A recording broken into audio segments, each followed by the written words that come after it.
Nongeye kubaha mwiriwe na mwaramutse bakunzi ba Fleury Podcast TV, ndizera ko muguwe neza umwe wese aho aherereye. Ku bwanje Fleury le Patriote ndameze neza, ndakengurukira Imana. Nizere namwe bakunzi ba Fleury Podcast TV mudahengeshanya kudushigikira canke gukurikirana amakuru ubusesanguzi eka n'ibiganiro bigenda bitandukanye bica kumbonesha kure yanyu, ari mbonesha kure yacu Fleury Podcast TV. Mumeze neza abo bakitswe n'amagara, ndizera ko Imana igiye kubiroranya kandi mugiye kumererwa neza.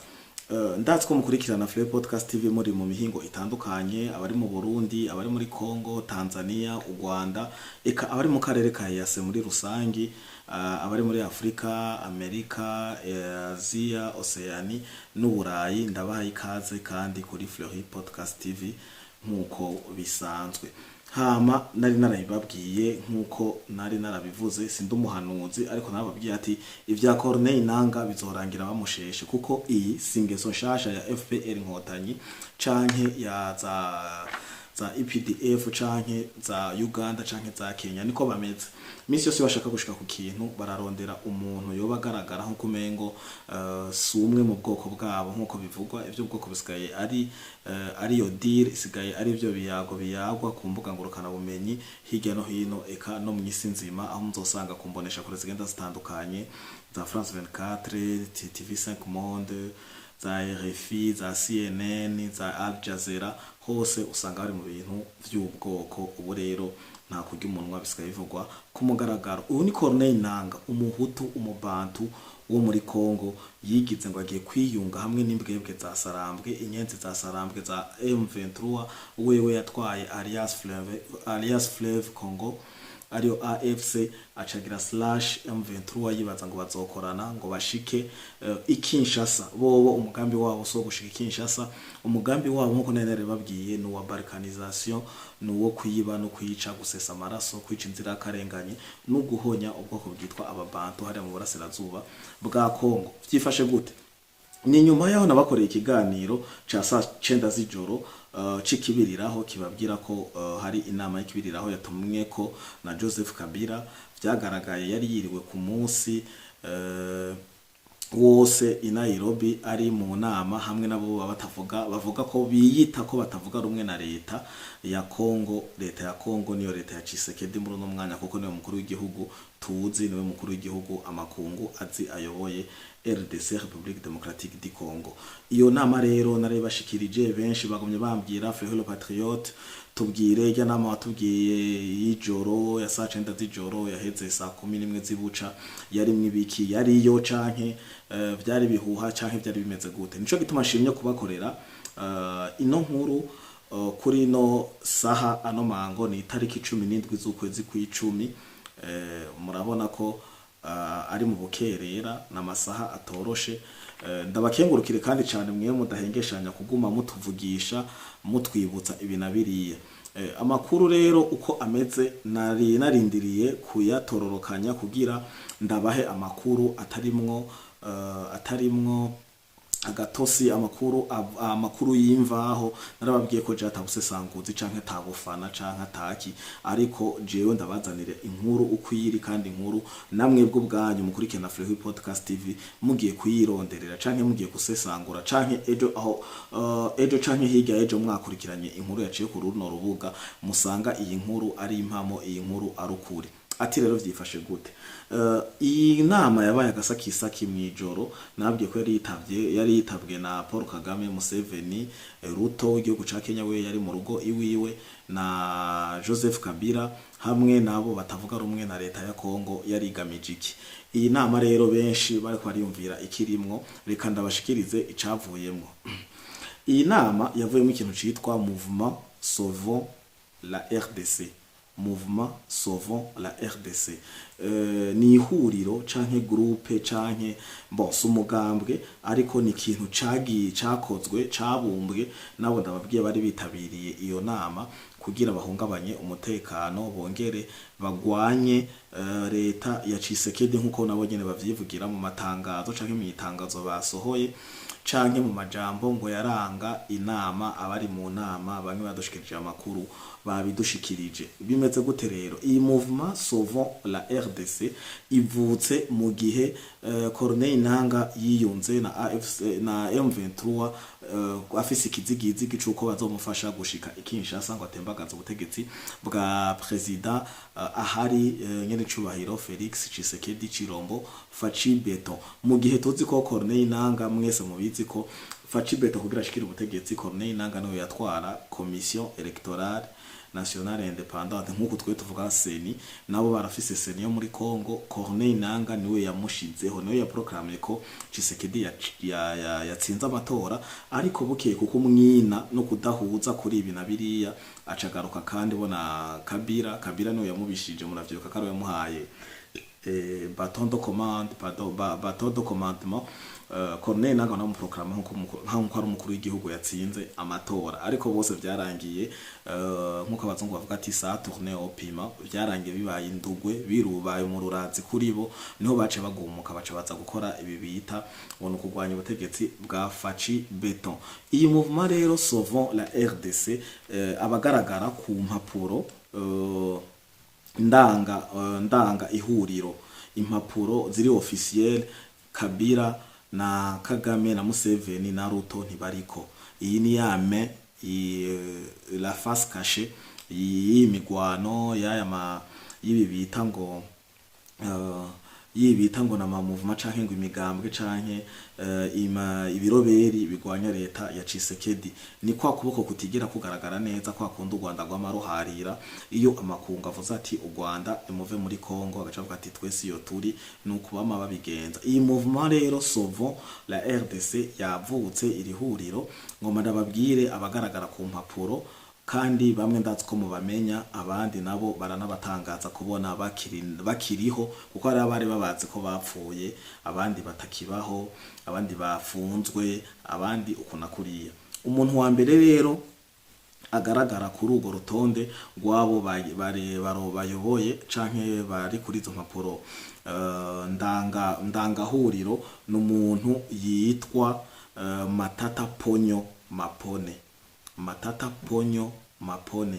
Abantu babo muri Kivu cane abantu ba Bukavu, Goma baramuzi cane kuko hariho numwe mu bavyeyi bamureze canke bamwigishije aho yabaye mu nzu, aho yabaye mu gipango, ataha asohoka yinjira, bambwiye ati uyo turamuzi, ahubwo biranadutangaje, birateye n'isoni kubona umwana nk'uyo twareze canke Kongo yareze kagaburira akagira uburaro n'uburamuko Kongo, agaruka kandi kwisureva kugwanya Kongo mu kwica inzirakarengane, mu gusesa, mu kuhahamira itunga cane ry'ubutare buvugwa muri Kongo n'ibindi vyinshi. Uyu Matata Ponyo rero niwe aza kwisonga mu bantu bagize uwo muryango canke igihuriro rya Mouvement Sauvons la RDC.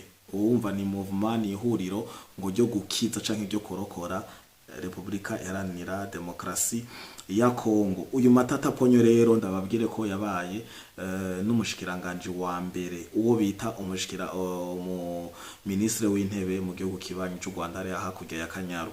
Uyu Ponyo rero inyuma yaho yanyitse akava ku rubuga rwa politique, akava kuri scène internationale no ku ma plateau international no ku mbuga ngurukana bumenyi, barabura niyo yagiye mbere. Bamwe banshi bavuga ko Ponyo yapfuye, ariko bagiye gutangara bongeye kumubona muri iryo huriro canke muri ako kanama kahamagawe na Joseph Kabila hariya i Nairobi muri Kenya, nkuko nari nabibashikirije mu makuru y'ikibiriraho. Uyu Ponyo rero yarabaye umushikiranganje wa mbere, ministre w'intebe, tubivuge mu ndimi zose kugira abadukurikirana bavyumve b'abarundi canke abanyarwanda. Hanyuma aracigwa urubanza nkuko nyene Joseph Kabila acira urubanza ko gupfa, ariko Ponyo we ntiyacira urubanza ko gupfa gusa. Benshi iyo bakora amakosa nkaya y'ihonyabwoko, yo kwica, yo gusahura, urukomba amazi no gusesa amaraso, bacira urubanza baca bahunga.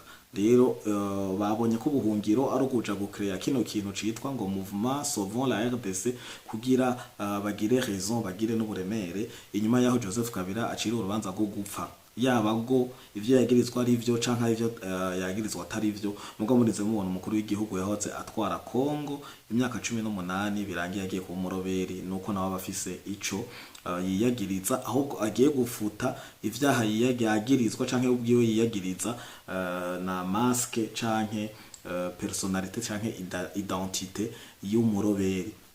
Inyuma rero ya Matata Ponyo hariho uyundi muntu yitwa Frank Diongo.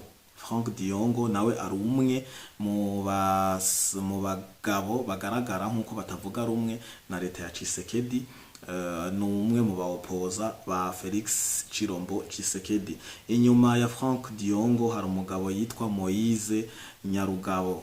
Moise uyu Nyarugabo muramuzi, musanzwe muzikaye n'umunyarwanda, ariko benshi baguma bavuga ati n'umukongomani. Ora amazina y'imiryango ya za Kanyarugabo, Nyarugabo n'ibindi vyinshi, iryo zina muri Kongo ntaribaho, tureke guhendana. Mbe nimba ari Kanyarugabo canke Nyarugabo, n'umufurero, umubembe, n'umushi, n'umubangubangu, ni giki ko je bazotubwira ngo n'umunyamurenge n'ibindi vyinshi. Na ngire ko ndababwira ko ngiye kubategurira ibiganiro canke documentaire bivuga akanovera canke source iyo ayizina umunyamurenge canke abanyamurenge bazananye kugira batebe bisange muri Kongo. Inyuma yaho, inyuma kumbure y'amakuru dusanzwe dufise yabayo canke y'ibinyoma, ngiye kubaha ubundi busesanguzi bugaragaza umunyamurenge n'igiki yazananye he, itariki yihe yazananywe na bande, vyagenze gute yisange muri Kongo, cane mu duce twa Minembwe hariya baherereye. Inyuma ya Moise Nyarugabo hari umuntu yitwa Seth Kikuni. Seth Kikuni nawe yagiye kugaragara i Nairobi muri Kenya muri kaya kanama kahamagawe na Joseph Kabila. Inyuma yaho yaramaze igihe kirenga umwaka n'amezi, yababa imyaka 2 afungiwe i Kinshasa na leta ya Tshisekedi, yagirizwa gushaka gutembakaza ubutegetsi, kunyuruza amatungo, kutavuga rumwe na leta, kugumura bene gihugu n'ibindi vyinshi cane bigwanya leta ya Tshisekedi. Nivyo yafungiwe hariya muri RDC. Afunguwe yaciye anyikava kuri scene ya politike na diplomasi, muniho yaciye agaragara rero agaragarira i Nairobi mu mareresi canke utu video twagiye tugaragaza ukungene yakiriwe Joseph Kabila n'abari mu nama. Niho abakongomani benshi bavuze ati tiens, n'uyu yaracariho canke n'uyu yararekuwe, ibintu nk'ivyo. Je tunababwiye ati muri uru rutonde ruri kuri iyi liste ya Sauvons Mouvement Sauvons la RDC, benshi b'abanyarwanda, abarundi babazi canke abakongomani bazi bano bagabo bose batangaye babonye uyu yitwa Matata Ponyo n'uyu yitwa Seth Kikuni. Nico gituma nababwiye ati muri no rutonde ntimutangare mwumvise barimwo, kuko baranagaragaye mu tureresi mu mafoto aha na hariya. Inyuma ya Seth Kikuni ari uwitwa Raymond Chabanda. Raymond Chabanda nawe ni umwe mu bagabo batari bato biyita ngo nibikomangoma mu bagwanya leta ya Tshisekedi. Nawe nyene vyagaragaye yagiye kwiyunga kandi yitabiriye yako kanama canke inama y'ikibiriraho, inama yahamagawe ubutaraririye hariya i Nairobi muri Kenya. Nababwiye ko yitabiriye abakuru b'ibihugu bamwe bavugwa ko bariko barategura umugambi wa balkanisation canke abanerotike, harimo Kagame, Museveni na Ruto yabakiriye mu gihugu ciwe hariya muri Kenya. Inyuma ya Raymond Chabanda hari umumama, hari umudamu bamita Madame Chipasa Filaya Paria. Uyu mumama yitwa Madame Chipasa Filaya Paria, akaba arongoye, ni presidente canke umuyobozi w'umugambwe witwa Kofedek. Umuyobozi w'umugambwe witwa Kofedek, umugambwe utavuga rumwe na leta ya Tshisekedi. Uyu mugore nawe nyene yararimo muri ako kanama, kandi nawe aragaragara mu rutonde rw'abasinye kuri iyo Mouvement Sauvons l'Afrique, Sauvons la RDC murambabarira. Arimwo muri urwo rutonde. Nibona abantu nashoboye kubatororokaniriza bagaragara neza na neza kuri urwo rutonde, ariko ndabibutse ko hariho na liste y'abatagaragara, ni ya mise canke ca gitutu nkuko abanyarwanda babivuga, canke la face cachée ya kira kintu. Abantu bize amaforme géométrique, uteretse icupa abariho uruhande mubona n'urundi utabona. Ikintu cyose utereka mu maso yawe hari uruhande ubona nkaho ruri éclairé, ni nkuko ininyuma ino ku mugongo w'iwanje mwe murabona hagaragara hano ariko ini nyuma uwo ari nyuma yanje kumure yo bari karasufra canke arasifra canke ari karandikta canke avuga ibina biriya ntabagaragara niko rero bino bimeze abagaragara muri no muri no mouvement Sauvons la RDC naba ndabasomeye Matata Ponyo ababa Frank Diongo uyu Moise Kanyarugabo Seth Kikuni Raymond Chabanda Madame Chipasa Filaya Paria aba nibo bagaragara kuri izo mpapuro ariko hariho aba boss hariho inkozi z'ibibi katwa aba genocidaire ba mbere batagaragara kuri izo mpapuro aribo Joseph Kabila aribo Kagame aribo Ruto aribo Museveni aba nibo novuga bakuru cane muri bino bikorwa bigayitse byo kudurumbanya umutekano kwiba Kongo gushaka kuyicamwo guteranya abakongomani gusesa amaraso n'ibindi bikorwa bigenda bigayitse biri inyuma ya vyose ibi rero ndabibutse ko vyabaye inyuma yaho umugabo yitwa Corneille Nangaa wa AFC Alliance Fleuve Congo atari karagaragara ku rubuga rw'imigwano nkuko yamayishira imbere misi yose agutubaye asohora amakomunike agira arongora inama ibinabiriya narabakoreye ibiganiro by'ibijanye kungena bagiye barafungwa bijanye no kwiba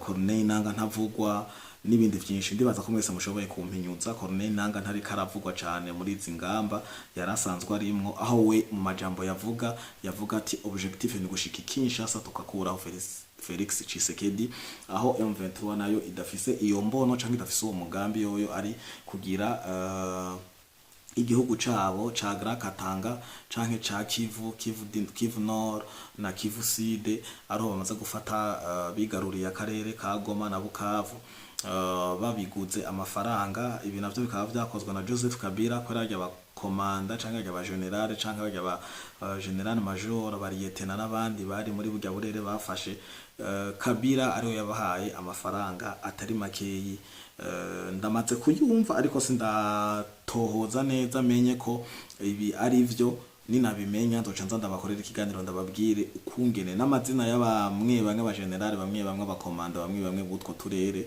twafashe amafaranga bagiye barahabwa ariko ico mwomenya muri uno mwanya nuko ayo mafaranga yatanzwe na Joseph Kabila kandi ari strategie abo bantu bari place hajya strategiquement kuko yarasanzwe abazi bari barasanzwe baravuganye nico gituma mu wabonye AFC M23 ivuga ati turafata Goma bagaca bayifata bukeye hirya yejo akavuga ati turafata Bukavu bagaca bayifata bukeye kuko muravye n'amaraporo yabajya abagabo bababwira ati tora amafaranga rero twavuganye uvuge ku rugamba rwakunaniye ugire repli strategique arico gituma muri Kongo bitaboroheye bashitswe bacira imanza bamwe bacira imanzwa zo gupfa abandi bahanwa ubingana n'amakosa bakoze ndabibutse ko urubanza rwo gupfa rwashizweho na Joseph Kabila agitwara baranamubwiye arukureho rube supprimer nkuko byabaye mu Burundi no mu bindi bihugu bibanyi ariko we aranka none ugo rubanza rukaba gwarawe baraye barumuciriye aho wewe n'aba bari kumwe muri no mouvement Sauvons la RDC bavyamaganye canke bavyiyamirije nivyo ngomba shike ko rero ndababwire ko ibi vyo kumucira urubanza vyiyamirijwe nino mouvement Sauvons la RDC yaraye ivutse ndabamenyeshe kandi ko ibi vyose byabaye i Nairobi mu gihe Congo la RDC la République démocratique du Congo yoyo iri muri deal ikomeye cyane ariko ndasaba ko abarongozi ba RDC ba Congo muri rusangi gora ku mukuru w'igihugu gushaka ku ndongozi imwe ntoye yegeye abanyagihugu ku gacimbiri bo kwitondera ano madiri canke ibintu bintu bariko baragomba gusinya na Amerika nimba no mango ndiko ndashikiriza kino kiganiro batamaze kuyasinya aya masezerano y'urudandaza hagati ya Congo na Amerika ya Trump ibi rero ngo bakaba bamwe bavuga abakurikirana hagufi ivyama strategie politique bavuga ko ni inama yarimwo mu vyashatse guhuvya canke kudaha uburemere ayo masezerano ari karasinywa hagati ya Congo na Amerika kugira ngo abantu bose bace bahurumbira gukurikirana ibiriko biravugwa mu Nairobi batesha agaciro ayo masezerano kuri plan yo kumenyekana canke ya visibilité.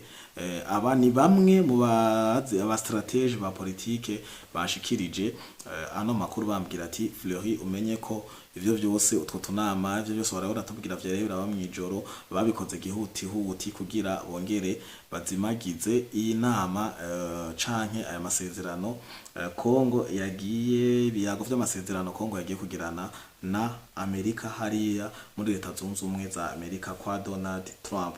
Reka rero ndababwire ico ino mouvement Sauvons la RDC yashitseko ku ma decision amwe aho nababwiye ko iyi Sauvons la mouvement Sauvons la RDC yiyamirije ubwa mbere na mbere ikintu bace bakora ihejeje kubaho basohoye communique. Iyo communique mu rutonde rwayo bahereye kwiyamiriza urubanza rwaciriwe Joseph Kabila yahora arongoye Congo i RDC. Bavuga ati uru rubanza twe d'abord ntugwemera, nivyo murara muravuga vyose ntivyemewe, turavyanse, mushaka ko azocibwa urubanza azorenguka. Nawe yaranse kurenguka ko arazi ko moindre geste gusa nkuko Tshisekedi bivuga moindre escarmouche aca afungwa. Nico gituma atitavye bamuciriye imanza sentare inshuro zose yashashe ntiyigeze arenguka ko bavuga ati je nshitseyo camfungwa nta yindi shwa. Ikindi ca kabiri bace birukira gukora nuko bace biyamiriza ni strategy n'ubundi nkuko biri namwe muce mukoresha ubwenge bwanyu. Ibaze novuga ati uyu muryango canke uyu muhari canke irihuriro iyi mouvement Sauvons la RDC ikintu ca mbere yahereye ko ntiyitaye ku mubabaro, ku busuma, ku bwicanyi, ku maraso ariko araseseka aho isi ya Kongo ijejeta amaraso y'inzira karengane, abagore bafatwa ku nguvu, abakugwamwo inda mu nda, ubwana busambanwa bw'ubunyeshure, ubucibwa amaboko, abana batoyi bicwa, abasore canke inkumi bajanwa ku mirongo y'urugamba ku nguvu, ku kagobero, ibi na biriya baca batarukira Ituri nababwiye ko ari point strategique nayo Uganda yashatse gucisha ko EPDF yabo kugira ngo baje kuvogera leta ya Kongo, ariko hoho nivyoroshe kubera hari abagenerale batajya rushwa, abagenerale vyananiye ukungene babakonvenka. Mbere Tshisekedi mu kubashimira yaciye abongera iyindi manda. Abagenerale mwaba mubabona hariya muri Ituri ahantu rubibe na Uganda, aho General Muhozi Kainerugaba ujya muhungu wa Museveni yagerageje kurungikayo mu nzira za brutalite abasirikare ba Uganda, ariko birananirana. Rero kugira ni strategy nabonye bashaka gukoresha ko uru ruhande rwa Goma, Bukavu hamwe vyo kwanka boca bagira repri muri Ituri, naho nyene bahadurumbanye bitwaje ibi bashikirije muri ritangazo ryabo ry'uno munsi, aho bavuze ati mouvement Sauvons la RDC turiyamirije ubwicanyi buriko burakogwa na ubwicanyi buriko burakogwa na FARDC, igisirikare ca FARDC kiharongoye hariya muri Ituri. Aha abantu bavuze ati how come, abandi bavuga ati tiens ibi ni biki, ariko benshi bace batahora kari strategy yo kugira bafuka isoni, bafuka ibimaramare kubera bananiwe. Ibaze guhera muri Ituri aho guhera muri Goma, Bukavu, Minembwe, Nzibira, Warikale, Masisi, Kamanyora n'ahandi henshi ariko harapfa abana b'abakongomani, abavyeyi, abasokuru, abanyokuru, abavyara n'abandi benshi. Bavuga ati nukuri turiyamirije ingendo ya AFC/M23 yo kwica inzira karengane. Nimba mushaka guhuhira ku butegetsi bwa Tshisekedi, nimba mushaka gukuraho uburongozi bwa Tshisekedi, mwe mutemera ni mu bikore muri strategy yo kuzigama abene gihugu. Ariko kubera abari muri ya projet ya Empire Hima yo guteragira abantu bashasha muri burya buce, surtout abo batutsi bakagama avuga ko agenda kuvugira hariya ngo bavuga ikinyarwanda b'abarandophone, amaze kuvuga ati twagiye dushatutsa kuvugira rwandophone tutsi, c'est-à-dire ko agomba gutora inkotanyi abanyagihugu abatutsi bo mu Rwanda babatware, kandi vyaravuzwe vyaranabaye aho batwaye amafuso atari make kuja kubamijagira hariya kugira zavuga ati ngaba abo twagiye kuvugira. ariko ibi biramaze kugaragara ko ata muntu n'umwe atabizi, baba abazungu babashigikiye naho abazungu rimwe rimwe ari abahipokrite nabo dimwe n'abahipokrite muri rusangi baragushigikira kubera defa baba bipfuza objectif surtout n'ubutare, amatungo ya Afrika, ressources les minéraux n'ibindi vyinshi, bagasanga baragusapotinze ariko hageze ko babona ataco bagukura ko wabaye igikamvugwa bagaca bakuhojeta. Rero ibi nivyo vyavuze ati tya gute bohera muri Ituri bakananirwa guhera muri Goma, Bukavu n'utu duce twose dusa no kwisi yamaze kujoba yanyengeterewe n'amaraso y'inzira karengane z'abakongomani. Rero ibi nivyo bintu vyatangaje abantu benshi kubona communique yahereye muri Ituri aho guhera muri Goma, Bukavu n'utwo tundi duce, kandi bitwa ubashaka gukombora Kongo, bashaka kuyikura mu minwe mibi ya Felix Tshisekedi nkuko babivuga. Ndiko ndasubiramwo amajambo bakoresheje muri iyo communique yabo, udushaka kuyikura Kongo tuyirokore. Muyirokora mudashaka kurokora abanyekongo, mudashaka kurokora abakongomani, ntimugiye kurokora Kongo ahubwo mugwiye kwiba kuno kwica muri Kongo. Ibi rero ndababwire ko ni strategie bafashe yo kugira bandanye babaho, kuko izindi nzira zose bariko baratsindwa. U Rwanda rwaratsinzwe sur le plan diplomatique, twamatwaye babwiye n'abandi basesanguzi canke n'abandi bamenyesha makuru bagiye barabivuga ko cane, baba bakoresha ururimi rw'igifaransa, ururimi rw'igiswahili, icongereza.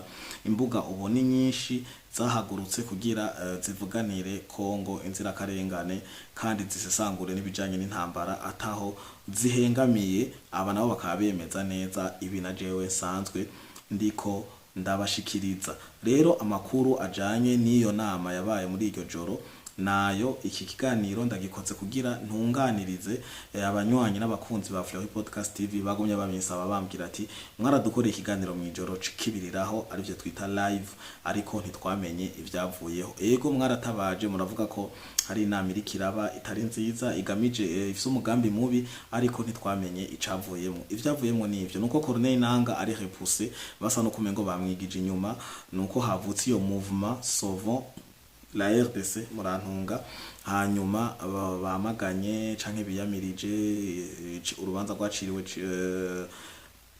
Joseph Kabila, bangira barabiyamiriza ngo ibintu by'abantu b'abanyagihugu bako barapfa muri Ituri bibagira ariko barapfa muri Goma na Bukavu.